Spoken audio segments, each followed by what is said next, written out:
All right, good afternoon, everyone. This has been trending on social media, and as usual, I would have to add my voice to it. Now, the pictures you're seeing is a refurbished Kwame Nkrumah Museum and the Memorial Park.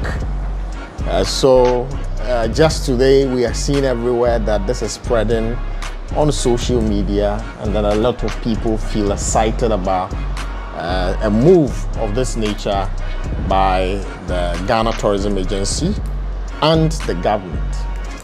So this is a place where if you really want to have a real reminiscence of Ghana's first president, Dr. Kwame Nkrumah, the car he used, some of the attires he used to wear, and then, some of the few things you can see and then comes to terms with it that there was a president of a sort who existed. This is definitely a place to go. And then recently, people were calling for it to be renovated. And no matter how long it has taken, government has heeded to the call and renovated the place for the first gentleman of the land. For me, it is a very important gesture or important move that has been done by the government, and I think kudos to the tourism board for embarking on this move. Kind courtesy the government. If we are taking you back, or if I want to take you back, Kwame Nkrumah Museum and then Memorial Park on the High Street was actually dedicated to the memory of the late Osajifo Dr. Kwame Nkrumah.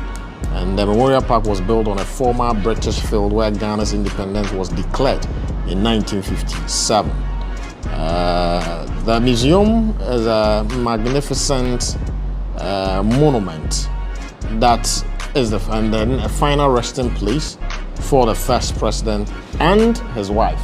So Fatia Nkrumah is also resting at this place, and this is a beautiful monument that as a country all of us would have to keep this place safe, protected for the legacy of our first president to reign.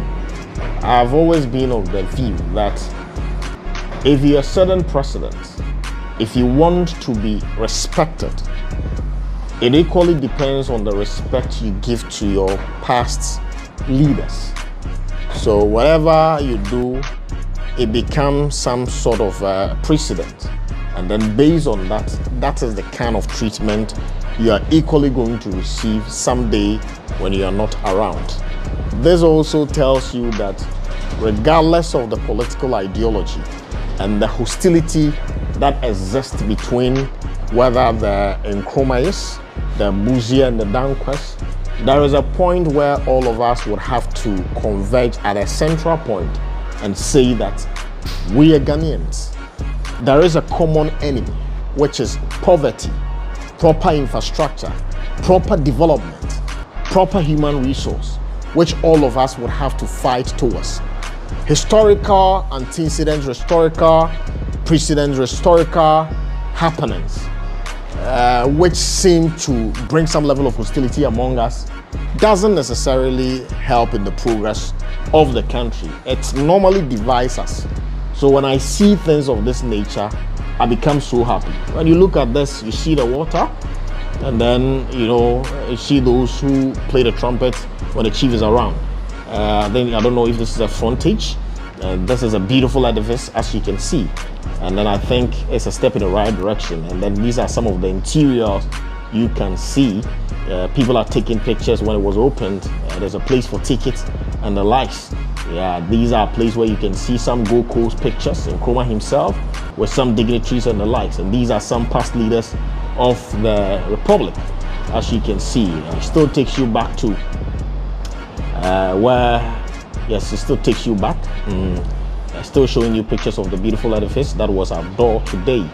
And then we believe that this is a way the country would have to go. The hostility doesn't necessarily do anything to us. Do you understand? The difference we would have, difference in philosophy, difference in ideology, but it doesn't have to affect the unity we have as people. The way sometimes MPP and NDC have divided us, it gets to a point where you realize there's issues where we have to even become objective and then say it the way it has to be. Then people are unable to say it as such, and I don't think that it helps anyone. So this is a way to go, and I believe more of these would have to follow. Let's protect history, let's protect legacy, protect a legacy so that your legacy would also be protected. Be hostile to a leader or a past leader, and then his people will come one day and they are definitely going to be hostile towards you. And so I think that kudos once again, a good job done by the tourism board, a good job done by the government, a good job done by the president and his people. Let's continue to improve the legacy. There are countries who focus so much on tourism. Yeah, I think somewhere around last 2 years where we went to Dubai, we realized that Dubai's economy hinged so much on tourism. And they were so much particular about tourism, just ensuring that everything about tourism will leave a lasting impression in your mind before you leave Dubai. And so they are doing everything possible. One thing that shocked me at Dubai was when I realized that they were struggling to plant, or they were struggling to plant trees. And you could see that some part of the desert, they've connected pipes, which was aiding irrigation and then all that. And you could see how they were struggling to just plant common plants, and how they are using artificial means to sustain their trees and the likes. And it tells you how God has blessed that. Yet, sometimes poor leadership and then many poor policies, hostility among political figures doesn't help us in any way. Do you understand? So, if you're going to go to Dubai, have beautiful, and you see, there's nothing in Dubai which is free. Whoever will come to the field and take you a picture, the person will take money. Whoever will put you on a horse, money is taken. Every little thing, whether horse, this thing, how do we even call it? The motor riding, whatever. Charlie, nothing is for free. And then they've made sure that anytime you visit there, you are definitely adding something to their economy. From the airport to your hotel, you'll be taken to the various private agencies that renders tourism services. Every little thing you're paying in Dubai. So when I saw the Kwame Nkrumah's edifice, I felt that this is a way to go, and it unites us as people. There's no need for us to be hostile in the kind of things we do.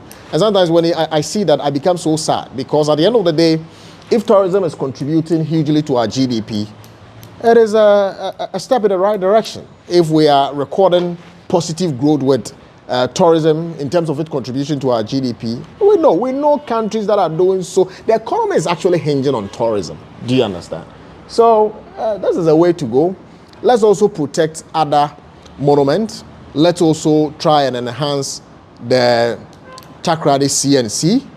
Yes, let's do that, because that edifice has been there for a very long time. I don't know what is happening to it. I don't know when it's going to be done. In the previous years, we've had a tourism head or minister promising that it was going to be completed within a year. It hasn't happened, and then we feel that